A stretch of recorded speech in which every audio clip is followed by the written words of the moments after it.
Graff Diamonds is the retailer of some of the world's most expensive jewellery.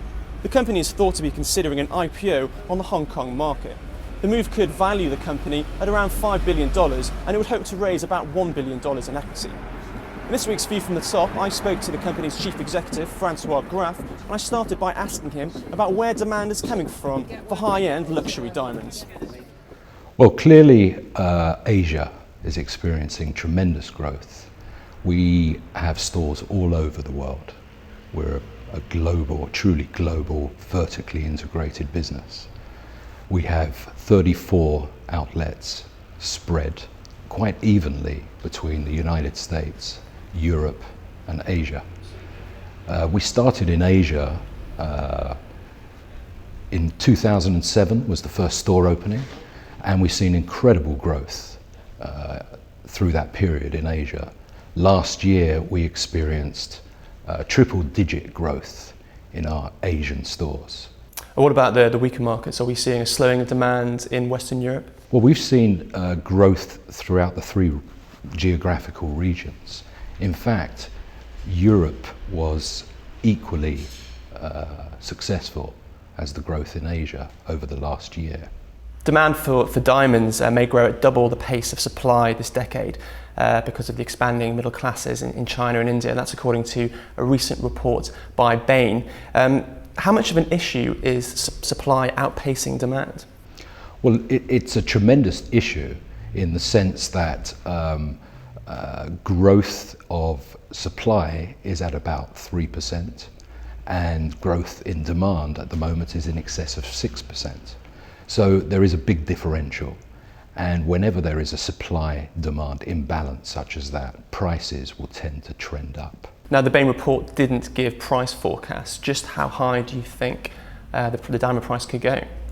Well, I hate to make predictions, but you can extrapolate, I think, from that increasing gap where diamond prices are heading. And one has to take a very long-term view, and I think prices will substantially increase over the next decade. Now, we've seen new diamond mines in Russia and Canada open in recent times. What do you think those mines will do to the diamond market and to the perceived worth of stones? I don't really believe that there will be a glut of supply. There's no indication that there'll be a substantial increase in supply, but what is guaranteed is that the growth of wealth around the world, particularly in the ultra high net worth category, both the pool of wealth itself and the participants are growing at an annual rate of over 10%. I think that imbalance will continue long term. Now, Tiffany's recently announced an unexpected slowdown in sales in Europe, the US and Asia, notably in Asia. Do you think that Asian consumers, wealthy Asian consumers, will continue to spend money on luxury items like diamonds if their own economies start to slow down? Well, I think in the context of our business, Graff Diamonds, it's very important to understand that we are operating at the pinnacle of the luxury goods, diamonds and jewellery business. And the consumers that we attract are extremely insulated to the general gyrations of the world economy and the Chinese economy. We operate at a level where our average price points are completely different to Tiffany's. And that insulation allows those consumers to continue their purchases. Are diamonds becoming increasingly more attractive, do you think, as the pool of less risky assets diminishes? Well, over the last 5 years, we've seen a very well-defined trend towards alternative asset classes. Diamonds have gained traction as the proposition of an investment in diamonds has really gained a lot of ground. They are perceived more and more as a store of wealth, an important store of wealth. And certainly for Asian consumers who have a cultural heritage of buying diamonds and gold, that's even more pronounced. So much the same as we've seen in the classic car market, fine wines, fine art, a tremendous growth and price appreciation. So we've seen the same in diamonds.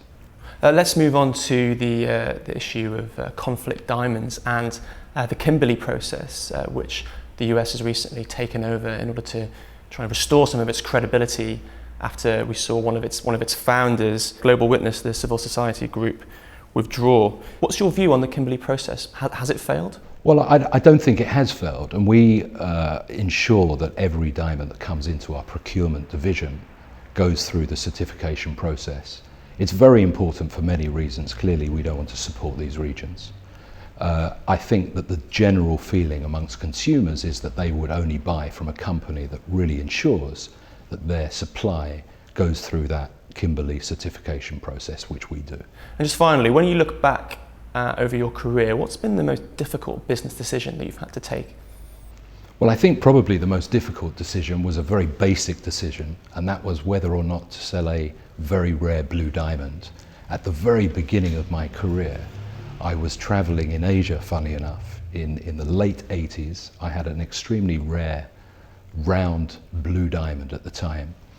And I realized that these stones at the early part of my career were difficult to replace. And I remember calling head office, speaking to my father, and very excitedly telling him that I'd sold this blue diamond for $500,000, which was, at that time, a substantial sum of money. And he turned around, said to me, "That's the worst decision you've ever made in your life." And only today do I really understand, because that same stone is worth many, many millions. It would have been better not to have sold it. So Francois, are you ready to play long short? Absolutely. The Arab Spring. Long. Gold. Long. Platinum. Long. Palladium. Long. The renminbi. Long. Technocratic governments. Short. The Glencoe-Xstrata merger.